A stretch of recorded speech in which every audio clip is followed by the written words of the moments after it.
Gilbert K. Chesterton once said, "In everybody there is a thing that loves children, fears death, and likes sunlight. And this thing enjoys Charles Dickens." Before I tell you about the Christmas Carol, let me read to you what Charles Dickens himself wrote about this story. "I have endeavored in this ghostly little story to raise the ghost of an idea which shall not put my readers out of humor with themselves, with each other, with the season, or with me. May it haunt their houses pleasantly." Charles Dickens. To begin with, Jacob Marley was dead. There is no doubt about that. You will therefore permit me to repeat emphatically that Marley was as dead as a doornail. Did Scrooge know that he was dead? Of course he did. Ebenezer Scrooge and he had been partners for I don't know how many years. Scrooge never painted out Marley's name, and so there it stood 7 years afterwards, above the warehouse door. Ebenezer Scrooge. Oh, but he was a tight-fisted old sinner, hard and sharp as flint. The cold within him froze his features because he always carried his own low temperature with him. And he didn't thaw 1 degree, not even at Christmas.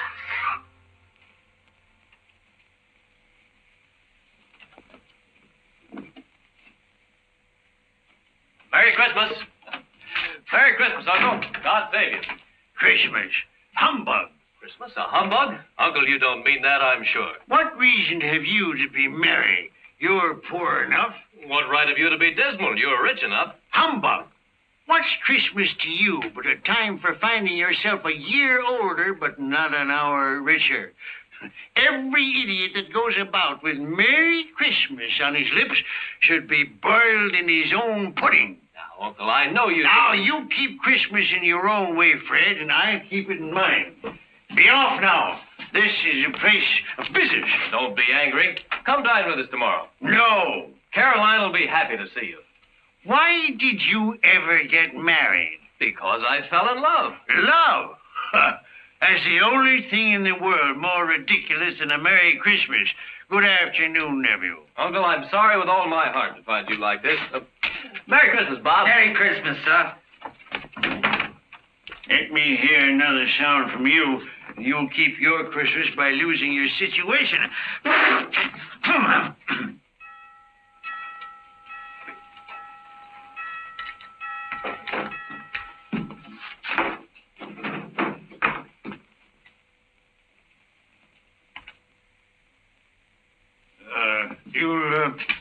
You'll want all day tomorrow, I suppose, Cratchit. Quite convenient, sir. It's not convenient. But it's only 1 day in the year, sir. A poor excuse to pick the pocket of your employer every 25th of December. But be here all the earlier next morning. I will, sir. And a Merry Christmas to you, Mr. Scrooge. Ah.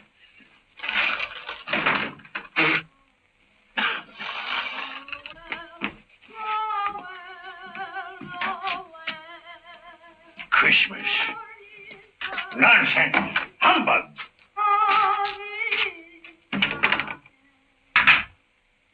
And while most of London was jovial and full of glee in honor of this Christmas Eve, Scrooge had taken his melancholy dinner at his usual melancholy tavern, and having read all the newspapers, he went home to bed. Scrooge lived in the chambers which had once belonged to Marley, his ex-partner, and as I have remarked before, Marley is dead these last 7 years. Dead as a doornail.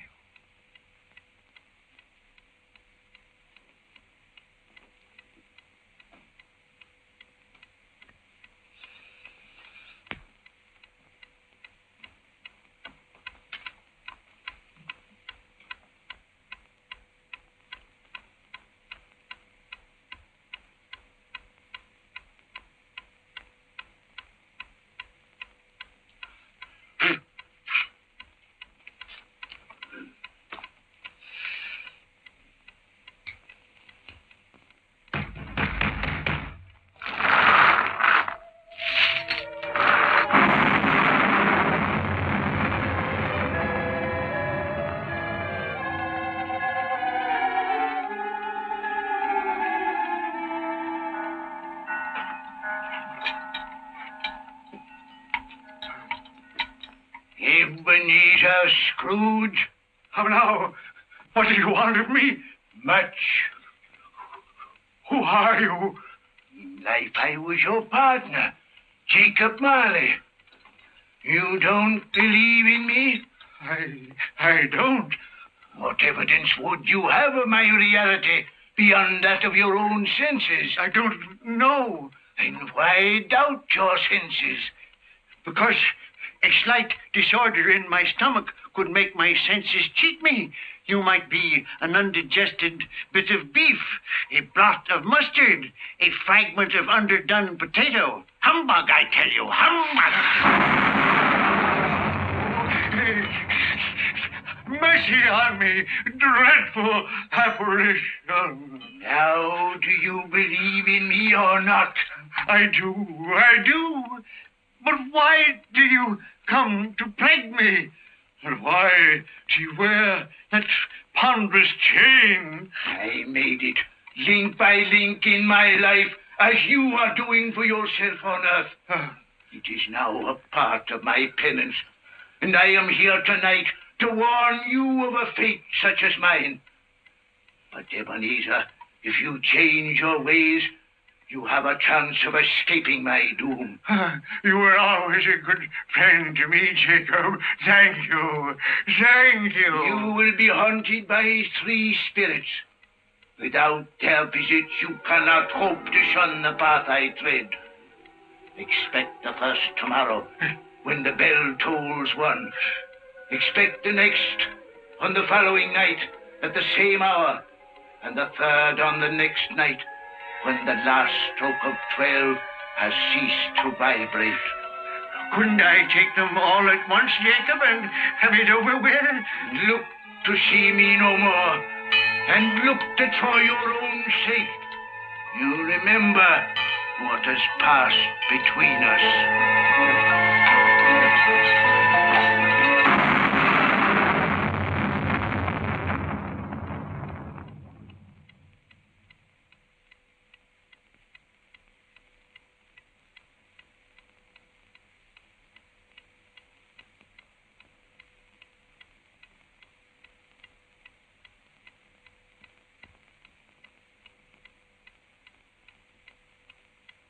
Scrooge tried desperately to say humbug to the strange happening, but the word stuck in his throat, unuttered.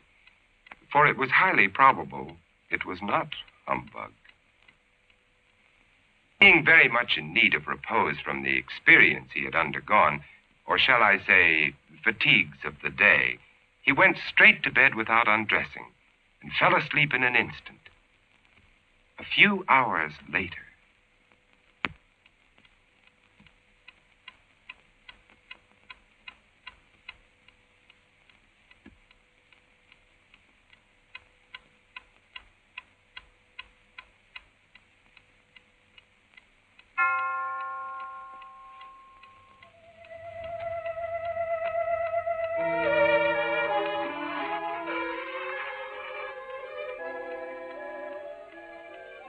Are you the spirit whose coming was foretold to me? I am. Who and what are you? I am the ghost of Christmas past. Long past? No, your past. What business brings you here? Your welfare. I have things to show you, which are the shadow of the things that have been. Rise.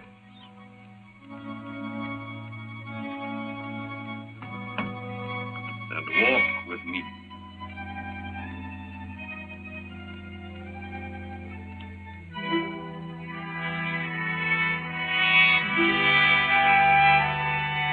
the ghost of Christmas past led Scrooge down the road which he had forgotten for so many years. He showed him a Christmas day in the past, which was a happy one for most children, but not for one lonely schoolboy. Ebenezer Scrooge. Do you know that boy?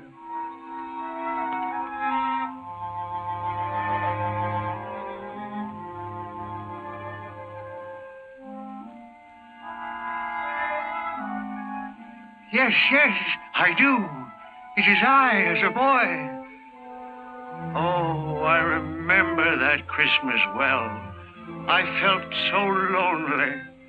My playmates, they didn't like me. It was because you had shunned them.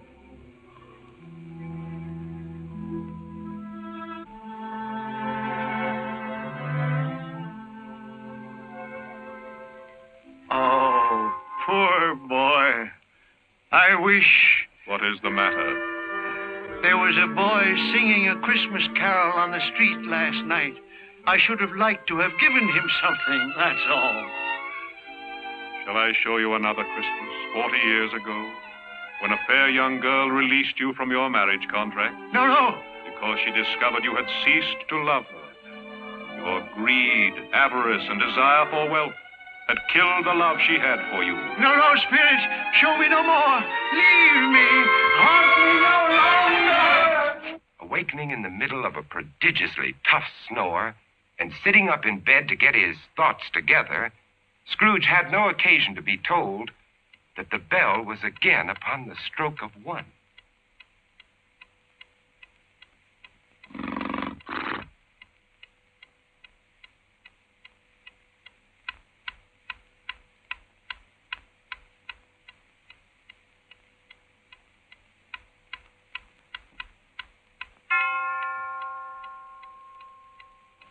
Scrooge!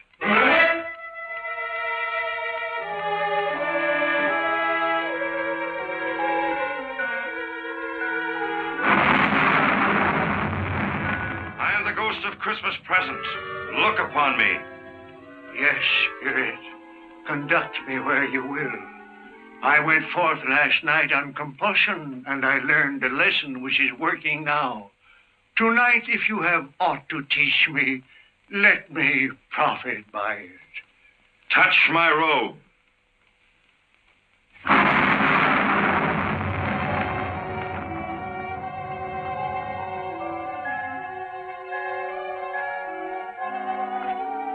Look.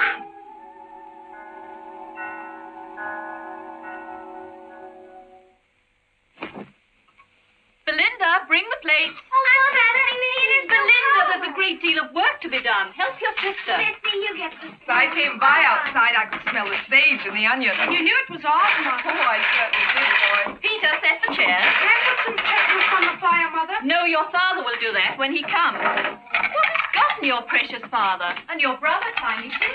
And Martha wasn't as late last year by half an hour. Oh. This is the house of your clerk, Bob Cratchit. But he has hardly a penny to his name. I, the ghost of Christmas present, have blessed his house. Here comes Bob now with another member of his family, Tiny Tim. And a Merry Christmas, everybody. And there you are, Tiny Tim. Right in your own chair. Merry Christmas, Bob. And Martha. Yes, here I am again. Christmas wouldn't be Christmas without Martha coming to visit us. Bob. And how did Tiny Tim behave today, Bob? Fine. He told me coming home that he was glad he'd been to church, because it's pleasant to remember that the day is called Christmas, after he who made the lame to walk and the blind to see. Oh, what a beautiful Christmas table. It would be more beautiful if we had a turkey, but we'll manage. Of course we will. See what a happy family your clerk has on only 15 shillings a week? Tiny Tim. I didn't know he was sick and a cripple. Mr. Scrooge. I give you Mr. Scrooge, the founder of the feast. The founder of the feast, indeed. I wish I had him here. I'd give him a piece of my mind to feast upon. Dear, it's Christmas Day. It should be Christmas Day, I'm sure, when one drinks the health of such an odious, stingy, hard, unfeeling man as Mr. Scrooge. My dear, it's Christmas. Very well. I'll drink his health for your sake, and because it's Christmas. Long life to him. A Merry Christmas and a Happy New Year. A Merry Christmas and a Happy New Year. God bless us, everyone.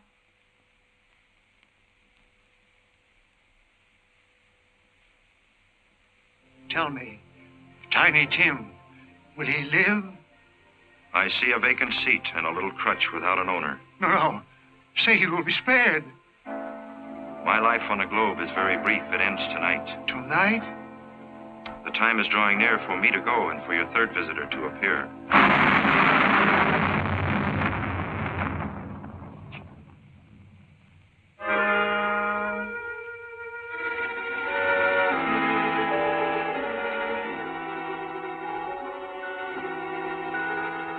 I am in the presence of the ghost of Christmas yet to come.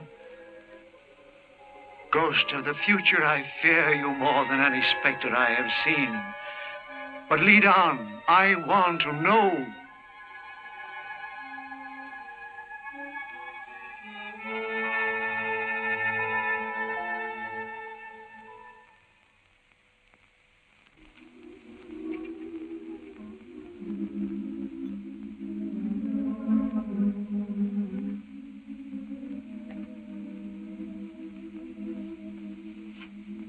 I met a very kind young man today who asked after you. Mr. Scrooge's nephew, whom I scarcely know. I told him about Tiny Tim, and he said, I'm heartily sorry for you and your good wife. By the by, how he ever knew that, I don't know. You what, dear? That you were a good wife. Oh, everyone knows that. And he said, if I can be of any service to you at any time, pray come to me. He's rather unlike his old Uncle Scrooge, isn't he? If you must torment me, be quick. Take me to what else you have to show.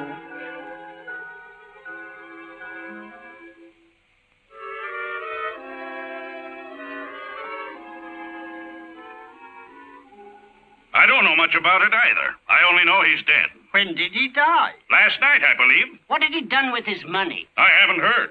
But he'll have no use for it where he's going. It's likely to be a cheap funeral, for upon my life I don't know anyone to go to it. Suppose we make up a party and volunteer. When I come to think of it, I'm not at all sure that I wasn't his most particular friend. For we used to stop and speak whenever we met. I don't mind going to his funeral if lunch is provided. Tell me what man they are speaking of. Who is it that lies dead?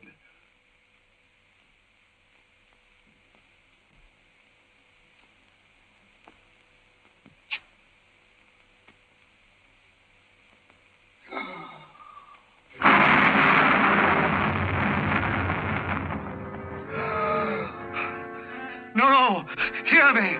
I am not the man I was. Assure me I yet may change the shadows you have shown me. I will honor Christmas in my heart and try to keep it all the year.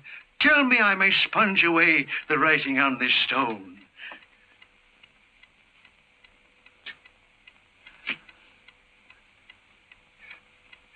Marley! Marley! Jacob Marley! Heaven and Christmas time be praised for this. I will live in the past, the present, and the future. The spirit of all three shall thrive within me.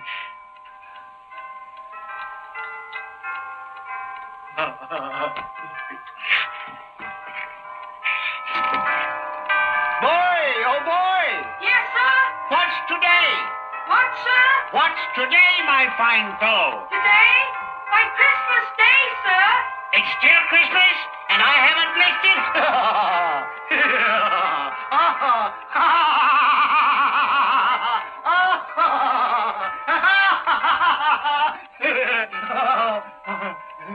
For a man who had been out of practice for years, Scrooge gave a most illustrious laugh, the father of a long line of brilliant laughs.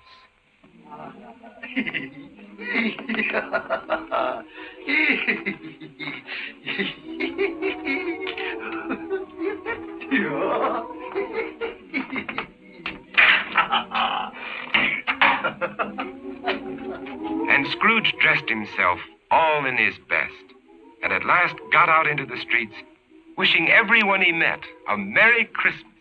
Mr. Fred, come in, come in. Have you room at your table for some friends? Oh, you're very welcome, Mr. Fred, sir. And you too, ma'am. I only hope that our lowly feast is to your liking. Now, don't fret about provisions. We brought plenty for all. Merry Christmas, Bob. Mr. Scrooge! And Mrs. Cratchit, for you. Mr. Scrooge. My dear, that's for you. Darling, for you. For me? And you, sir. Oh, Mr. Scrooge, I don't know how we can ever thank you. Don't. And I'm going to raise your salary and help your large family in every way possible. And Tiny Tim. I saw a friend of mine at church just a little while ago. A famous surgeon. You and I are going to see him tomorrow. And he's going to be your friend, too. Mr. Scrooge!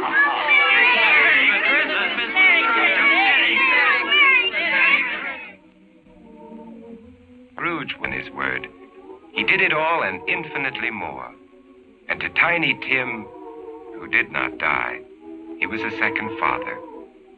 Scrooge had no further dealings with ghosts, but it was always said that he knew how to keep Christmas well, if any man alive possessed the knowledge.